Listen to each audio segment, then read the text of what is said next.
Dark Souls 2 is one of the most controversial topics of the Souls community, undoubtedly. It seems as though the common consensus is to hate it. Personally, I have never understood the hate. That's why, today, I'll be taking an in-depth look at what is commonly disliked about the game, why it doesn't stack up to the other Souls games, what could be fixed, and even the possibility of a remake and what we can expect to see if it does ever happen. This video will take an in-depth look at some objective points and subjective opinions regarding the game. If you disagree with any of my points, feel free to dislike or critique the video with a comment. Chances are that I'll forget one thing or another, so if you want to mention any argument, I'll add it to the description, so if you want more points, there could be a place to go. The video is in no way meant to alter your opinions of the game. I would just like for people to give it a fair chance. Be warned, if you have yet to play, this video mentions quite a few bosses, so if you want to keep it blind, make sure you come back later. Or forget entirely. It's up to you. That said, let's go. Part 1. Why is it hated? So it's obvious that Dark Souls 2 has some questionable design decisions that went into it. We'll get into specifics later. It also seems as though the stray away from Lordran, and what would eventually become Lothric, has made people appreciate it less. Furthermore, with Dark Souls 2 boasting a whopping 41 bosses in the Scholar of the First Sin edition, with the addition of Aldia. With that huge number, there are some bosses that are, well, not the best. Some would argue that only a select few of the pack are good. I don't agree with this, but that's for a later point. Some bosses are not fun, arguably unfair, have a god-awful pathway from the nearest bonfire, or are literally just a few enemies in a room. You know who I'm talking about. There are some bosses that have extras, are copipists, yada yada. You get the idea. And I completely agree that a good few of the bosses are poorly designed or just otherwise aggravating to fight. This cannot be excused as just ignore it as a few bosses from the list are required to beat the game. Jumping back to the design decisions, the director of this game is not Hidetaka Miyazaki and was directed and created by the B team of From Software. Innately, this means the game will gain hate from some people. It also means that it strays away slightly from what the A team did to make the first so incredible. So, let's start with the most obvious. ADP, or adaptability, is a stat in the game that you are told increases elemental and effect resistances, while not false. The main points of the stat are to A. Drink Estus faster, and B. Primarily, to increase iframes while rolling. The latter is the truly offensive one. To get the same number of iframes as Dark Souls 1 while rolling, you need to invest 8 to a whopping 17 levels into the stat to play the same as the first installment. This is no small issue. Luckily, you are able to gain levels decently quickly in the early game, but again, there's not much you can do to excuse this fault. The last large gripe that many people have is the enemy placement in this game. It almost seems as though enemies were randomly scattered throughout the levels in bulk to make you get overwhelmed and die. This ties into the point about the B team from creating this game. They took the wrong notion from the first game's difficulty, and it seems like this game makes a strong point about killing the player by any means necessary. This is reflected through a few different things, most of which were previously listed. One main thing that I didn't touch on, though, is the fact that a few select NPC characters reflect this philosophy of difficulty.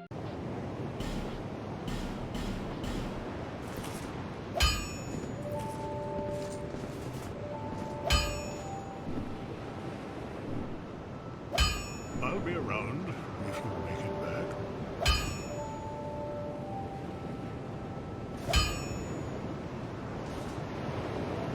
These may mend your ailing mind.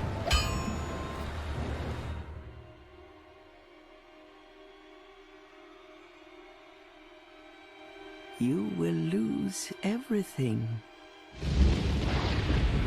once branded.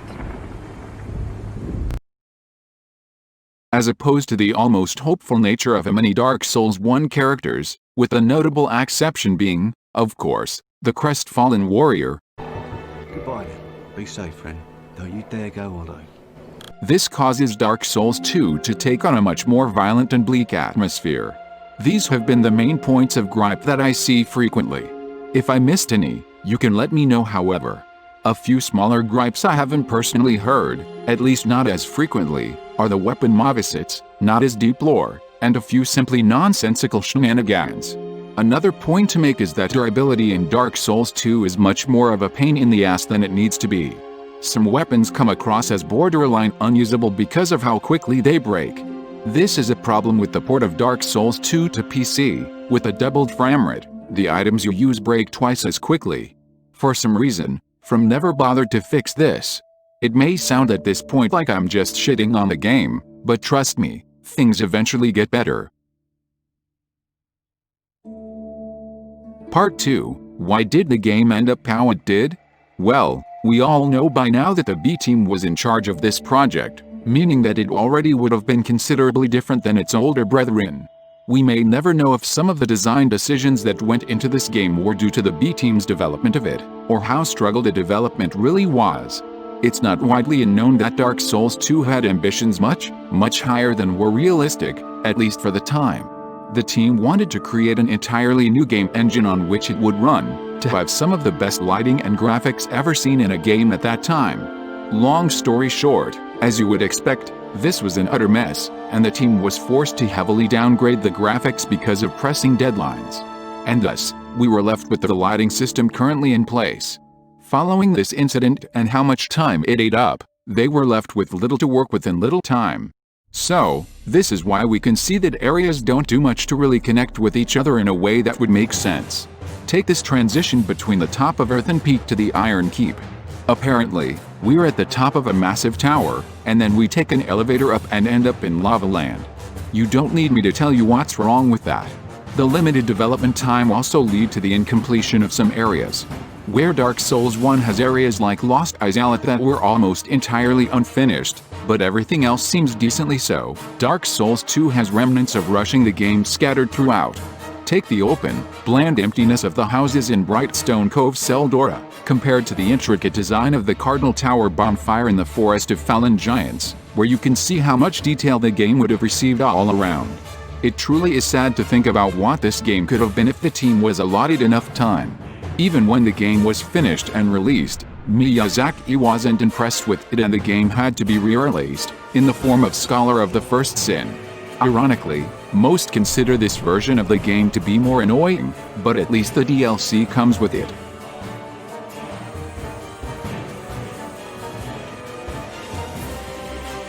Part 3. What if the game ever receives a remake? Before this section starts for real, I would like to say that it will be blending with a what could be improved portion of the video. Well, to be completely honest, I wouldn't get your hopes up. Ever, sadly. This would be an intense undertaking that would probably take significantly longer than the initial development of the game. That's because what I'm envisioning is the perfect, flawless remake of the game would have extremely customizable settings to make the game truly how you would want to play it. For example, when creating a game, you would be able to choose from the broad options. 1. Remake settings, recommended. 2. Scholar of the First Sin settings. 3. Original release settings. 4.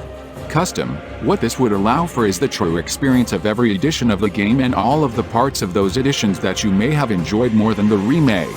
Before I explain what custom would entail, let me first explain what I would want the remake default settings to look like. First, I would want any dialogue that tells you that you'll die to be remade into something that just doesn't mention your status. It'd make the game feel more lively to me. I'd want enemy placements to be revamped and thought out thoroughly, instead of randomly scattering them as was discussed before. Some enemy placements in the Scholar of the First Sin edition can be quite annoying. Take the Alon Knights of Iron Keep. They are genuinely irritating and repetitive. What could instead be done is remove their intense quantity and significantly reduce the radius at which they can detect you. This would cause you to get swarmed much less. Another aspect that I'd change is, of course, the removal of adaptability. This one should be pretty clear as to why. On top of these things, I'd like to see a new intro cutscene, to remove the emphasis on you dying and instead to hype up future bosses. Dark Souls 1 and 3 execute this and it makes the moments where you actually encounter them so much more special. I'd like to see additional moveset from enemies and AI fixes, some redone animations, and maybe a little more variation in music if possible. Oh, yeah, and the additions of shortcuts or bonfires in a few locations. Seriously, I wouldn't even dislike Horsefuck Valley, also known as Frigid Outskirts, if it just had a bonfire at the second or final buildings. I'd also like to see some bosses turned into not bosses, meaning, like Prowling Magus in Congregation, maybe it's not a boss, but instead you enter the room and are suddenly trapped there until every enemy is neutralized, then you are permitted to leave. And, of course, I would want to see a modern graphical overhaul. This may all sound like a lot. And it is, but there's more.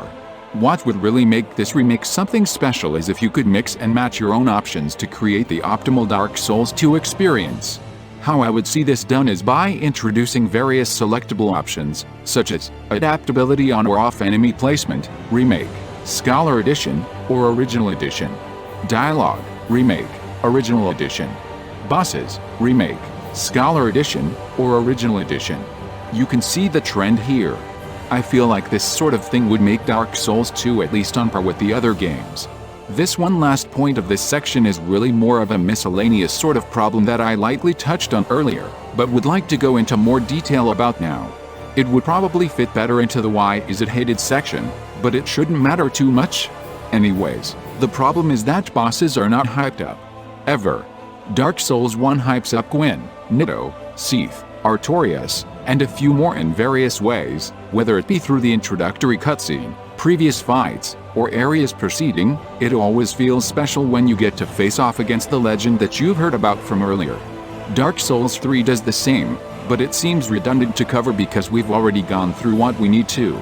So, when Nashandra enters the throne room after the Throne Watcher and Defender fight, you can find yourself asking, who is this, and what does she want? Truth is, it's so easy to not know about who you're fighting. I didn't even realize on my first playthrough that you could speak to Nashandra in human form right before the Twin Dragon Riders fight, which is a problem in and of itself, but I digress. The fact that you have never heard of these bosses makes the game feel slightly shallow and unimportant. That's why I wanted a revamped intro cutscene for the game. To show bosses and explain who they are to make it a more pressing moment when you have to face off against them. The only boss that I think is ever hyped up in this game, excuse me for using that term so much, is King Vendrick, and, as you would expect, going into a small circular room to see a mindless Hallow wandering around, with the eerie music and setting all around you, with you able to lock onto him but him not attacking you, it's a moment to remember. This sort of thing should be able to happen for a significant number of important bosses in this game. So, that closes this point and thus this section of the video.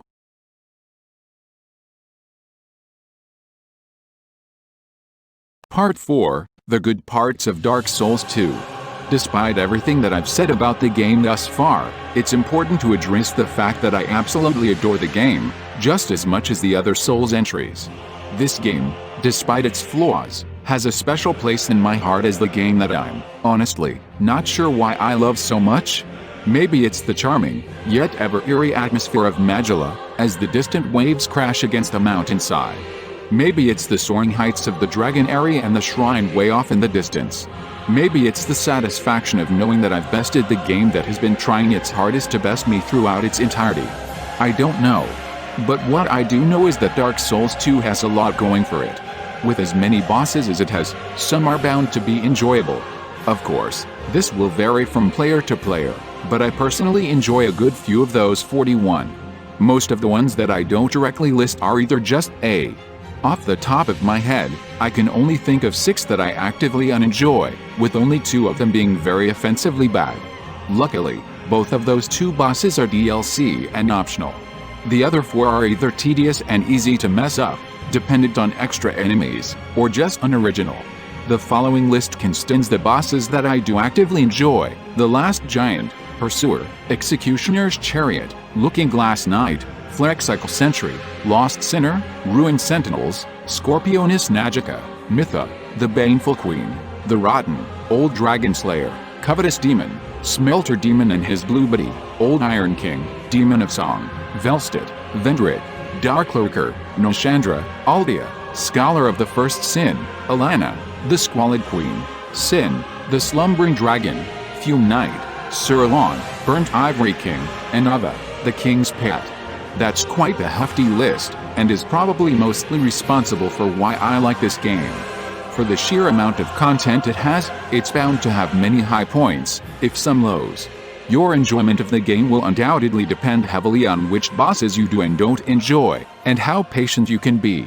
Dark Souls 2 has more gank bosses than any other installment, so you will definitely have to suppress the urge to attack to find safe openings and whatnot.